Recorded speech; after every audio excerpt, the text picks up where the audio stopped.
Skautský vedoucí Kamil Podlaha zůstával druhý prosincový týden po schůzkách se svými vlčaty v klubovně o hodinu díl.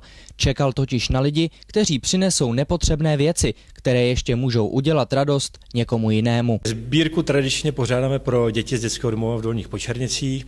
Pořádáme, jak jsem říkal, každý rok, což znamená, pro nás je to už tradice, a snažíme se dětem zpříjemnit vánoční období. Ve středu přišli sice jenom 2 lidé, přinesli ale hned několik velkých tašek. Třeba knížky nebo stará ábíčka. Den předtím si ale do klubovny našla cestu hromada hraček. Domluvili jsme s panem ředitelem z dětského domova, oni mají zájem o hygienické potřeby, což znamená ručníky, útěrky, mýdla, šampony a hračky.